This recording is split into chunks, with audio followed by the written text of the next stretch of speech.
Hey, welcome. If you're watching this video, it's probably because you've most likely got yourselves one of these little gems by Valeton. Mine's a GP100, but the killer tone shaping feature that I'm going to share with you today will work on the GP200 models as well. So let's dive in and see what this is all about. So whether you're using a multi-effects pedal or just a straight pedal board, trying to nail your tone takes a lot of tweaking and fine-tuning. And in most cases, tweaking your tone ends up looking something like this.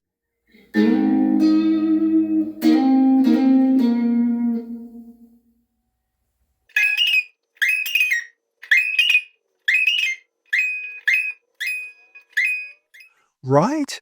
We've all been there. And here's the real problem. Even the second that it takes just to move between playing the guitar and adjusting your tone means your brain has actually lost any real audible reference. So any subtle changes to your effects are basically imperceptible. And if you're anything like me, you usually then just end up diming the dials or switching through completely different amps or, say, cab models rather than making the small tweaks that actually get you closer to the tone that you're looking for.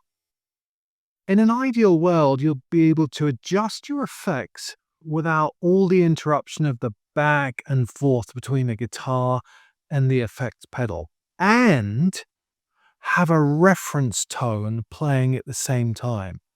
This way you can really get close to that tone that you've been searching for.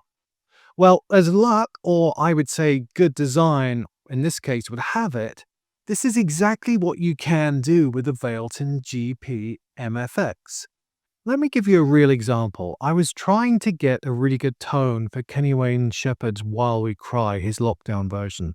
So, step one, I took a short clip of my reference tone from YouTube, and it really serves to keep this shorter rather than longer.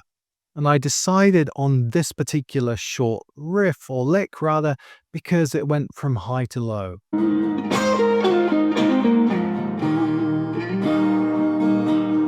And here's another tip actually, use YouTube's looping feature for your reference tone so you can play it over and over.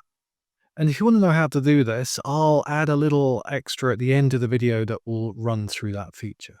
Right, now you have a good reference tone, let's start working on the GP100 itself. Select an empty patch or a close starter patch that you may have been working on and that you want to edit. I've got one that I approximated earlier here. Now, you need to copy or approximate the reference lick and loop it. If you haven't done this before, just hold down the 2 foot switches on the GP and the looper will open up. But once it's open, you need to unlock the not so obvious setting that makes everything possible. So change this loop setting from post, which is the default, to pre. Well, what's the big deal? Well, it's actually where the magic happens. The default post mode loop captures the wet signal, that is, the signal that has had effects added to it. And that's generally what we want right from a looper, say lay down your chorus backing chords or whatever. But the pre option only records the dry signal, which is that raw, unprocessed sound of the guitar. But what I discovered is that this dry signal still goes through the effects chain of your patch, meaning we can make changes on the fly in real time against your reference tone. Watch and I'll step you through the process.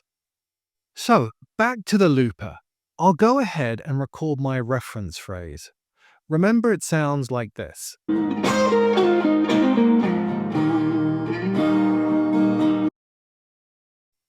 Okay, here goes. I'll just press the left foot switch to record and press it again to stop recording.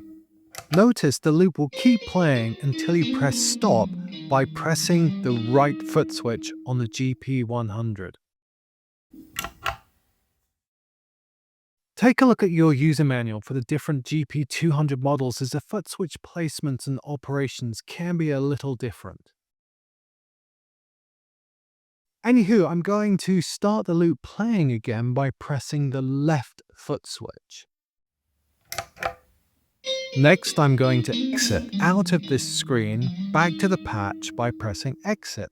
Now I need to press edit, and here we are. I can start going through the complete chain and make adjustments on every effect and choice of cab or perhaps the amp. I think I would rather have something like a tube screamer here, so I can select that and then start making adjustments.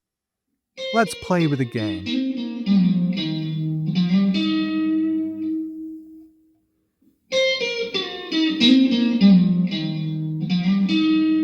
Also, I might try a different cab.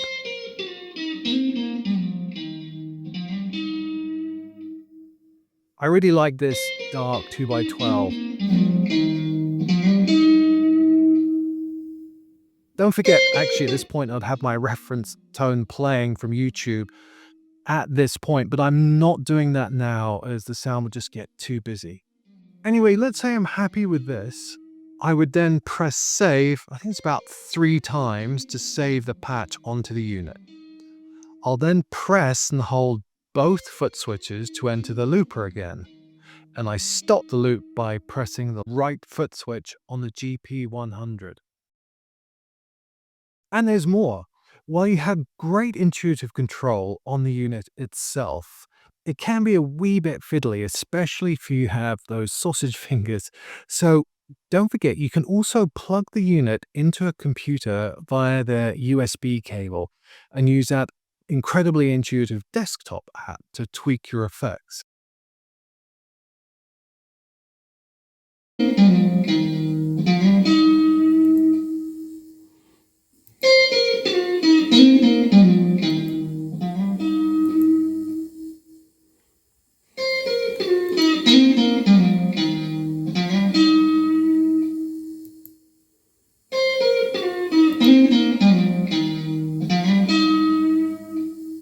Very cool, right?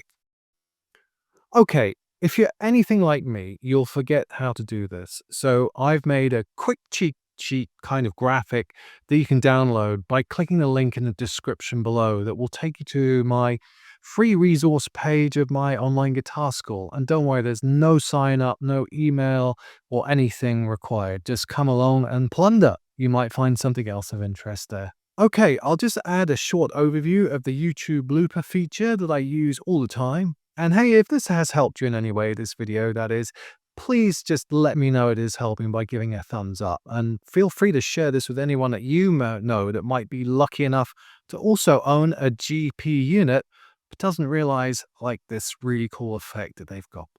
Okay, on to YouTube looping. So find the video you want with your reference tone, then click on the loop.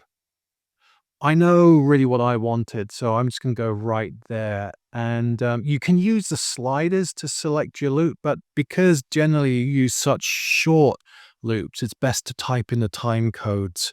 There we go. The reference loop.